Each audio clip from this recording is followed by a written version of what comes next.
Terima kasih Anda masih bersama kami di Kompas Petang. Saudara, terkait kasus kematian Brigadir RAT di Mampang Perapatan, Jakarta Selatan. Ayah dan istri almarhum telah mengikhlaskan dan menolak dilakukan otopsi jenazah. Pihak keluarga, yaitu ayah dan istri almarhum Brigadir RAT, menyatakan sudah mengikhlaskan kematian Brigadir RAT di Mampang Perapatan, Jakarta Selatan dengan dugaan bunuh diri dan menolak jika nantinya jenazah akan diotopsi. Pihak keluarga juga menolak memberikan pernyataan mengenai kejanggalan dalam proses penyelidikan kematian Brigadir RAT dan meminta masyarakat untuk menghormati keputusan keluarga.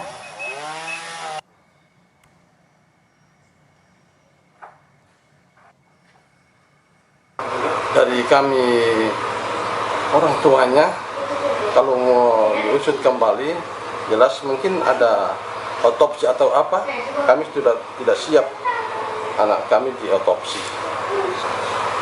Tergantung yang di atas saja.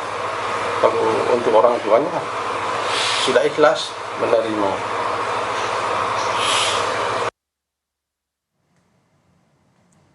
Setelah sebelumnya Polres Metro Jakarta Selatan menutup kasus tewasnya Brigadir RAT dengan kesimpulan tewas bunuh diri, kepolisian kini membuka peluang kasus tewasnya Brigadir RAT untuk dibuka kembali.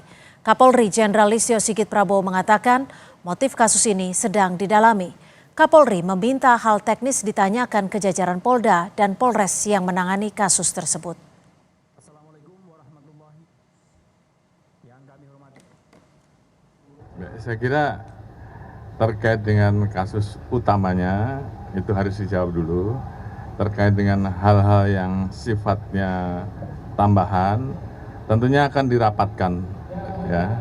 Apakah perlu dan tidak. Namun yang paling utama adalah peristiwa yang terjadi, motifnya yang sedang didalami. Saya kira nanti karena itu sangat teknis, biar yang menjelaskan nanti level Polres atau Polda, ya.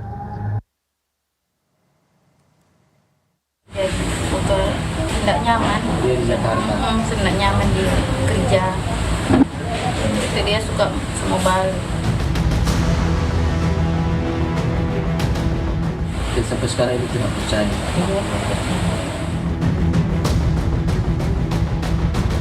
Istri Brigadir Ridal Ali Tommy atau RAT yang ditemukan tewas dalam sebuah mobil mewah di rumah mewah kawasan Jakarta Selatan mengungkapkan ada ketidaknyamanan yang dirasakan suaminya sebelum ditemukan tewas.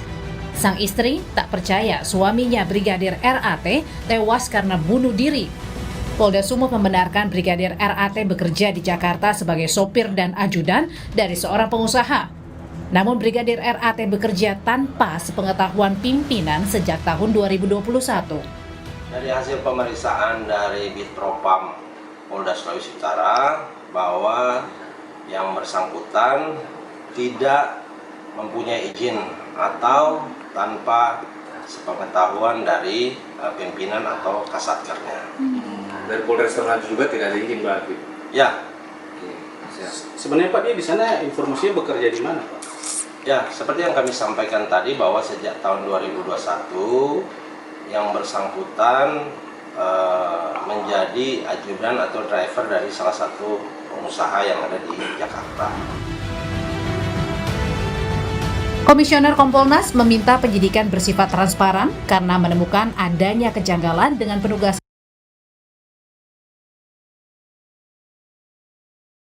Brigadir RAT ke Jakarta. Kompolnas menilai keberadaan Brigadir RAT di Jakarta seharusnya diketahui atasan karena sudah berada di Jakarta sejak tahun 2021. Kompolnas ingin menggali yang bersangkutan ini ada di Jakarta dalam rangka apa gitu ya. Kalau dalam rangka cuti ini kan nggak masuk akal juga karena cuti sejak tanggal 10 Maret sampai almarhum ditemukan meninggal dunia gitu ya. Ini kan udah lama sekali, jadi nggak masuk akal, ini yang pertama. Kemudian kedua, kalau toh cuti, kenapa bawa senjata api? Itu seharusnya kan nggak boleh. Dinyatakan misalnya yang bersangkutan melaksanakan tugas tanpa pengetahuan. Ini yang lebih aneh lagi. Kenapa kok bisa sampai 2 tahun, 3 tahun? Ini benar-benar nggak masuk akal. Jadi mesti semuanya harus diperiksa. Sebelumnya Polres Metro Jakarta Selatan memastikan Brigadir RAT tewas karena bunuh diri setelah melakukan olah TKP dan memeriksa HP milik korban.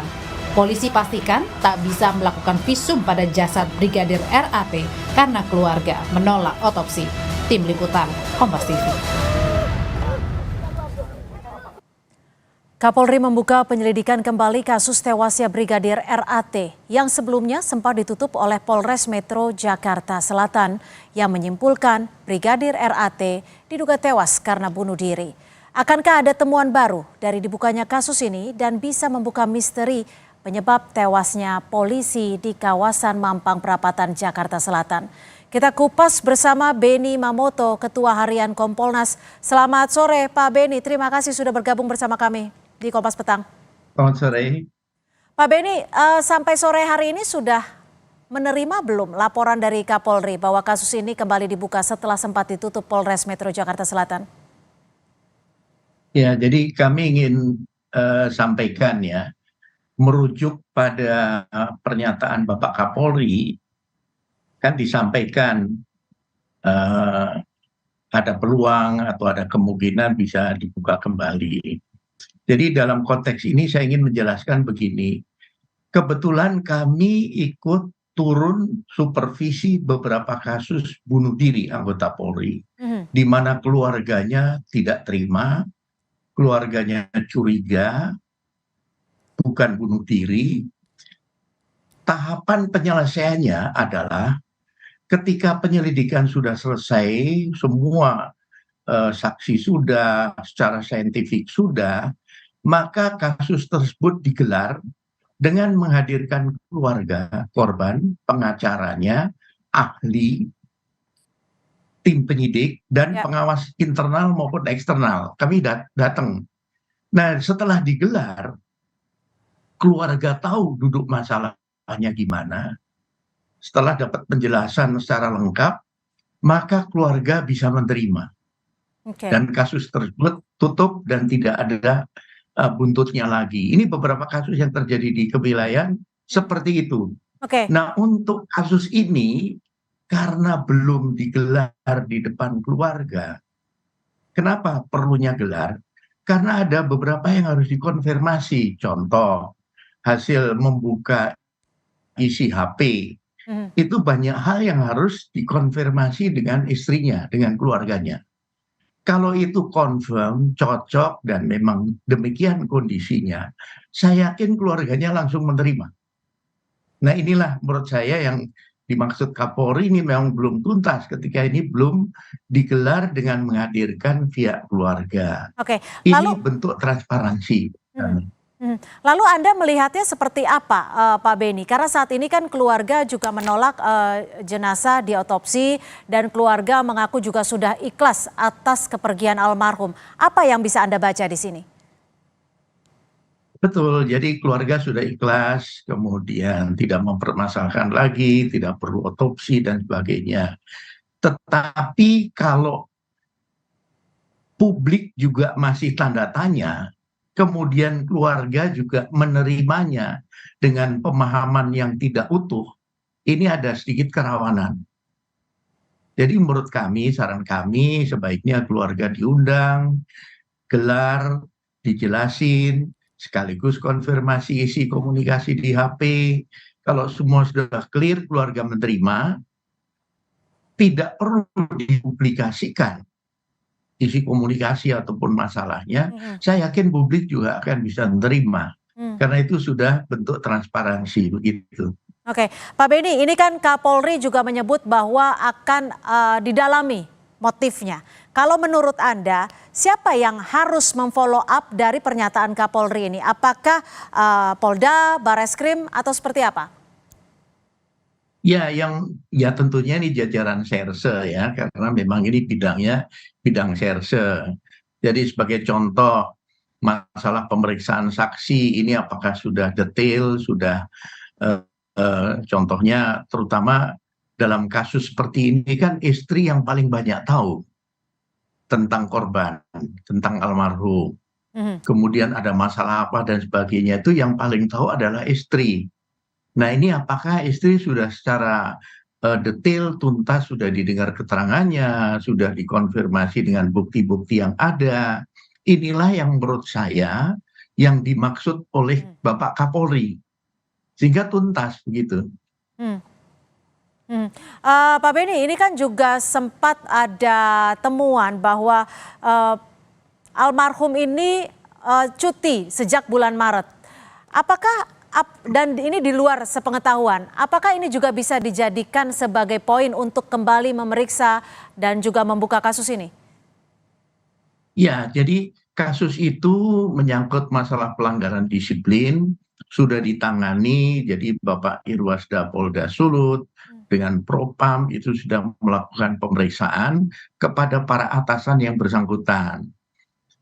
Artinya atasan langsung, Kasat Lantasnya, ini tentunya yang paling tahu. Masa sih tidak hadir di apel pagi, Iya. lama tidak kelihatan, masa tidak tahu? Ini pasti tahu. Nah, seorang Kasat Lantas apakah dia juga seizin atasannya lagi? Jadi secara berjenjang nanti diungkap. Ditambah lagi siapa yang mengajak ke Jakarta? Kan ada bekas atasannya dulu. Ngajak ke Jakarta, di mana suaminya adalah adik dari pengusaha itu. Ini harus tuntas jadi pemeriksaannya. Oke, kalau kita bicara lagi terkait dengan membuka kembali untuk mendapatkan motifnya ini, apa langkah penyelidikan? Kita bisa mulai dari mana nih Pak Beni? Sebetulnya ini hanya tinggal melengkapi saja. Jadi seperti contoh misalkan dia dapat honor berapa selama tugas di Jakarta. Ini penting dikonfirmasi ke istrinya, bener nggak, tahu nggak, dan sebagainya. Kemudian nanti diperluas selama di Jakarta tinggal di mana, tugas sehari-hari apa, kemudian laporan ke atasannya gimana, dan sebagainya.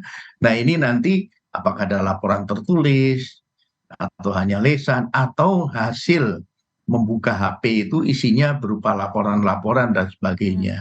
Jadi menurut kami tinggal tambahan sedikit, dan menurut saya yang terakhir nanti adalah gelar dengan menghadirkan keluarga, kemudian ahli, dijelaskan kepada keluarga sehingga keluarga paham betul apa yang terjadi. Baik, terima kasih Pak Beni Mamoto, Ketua Harian Kompolnas sudah bergabung bersama kami di Kompas Petang. Selamat sore Pak Beni.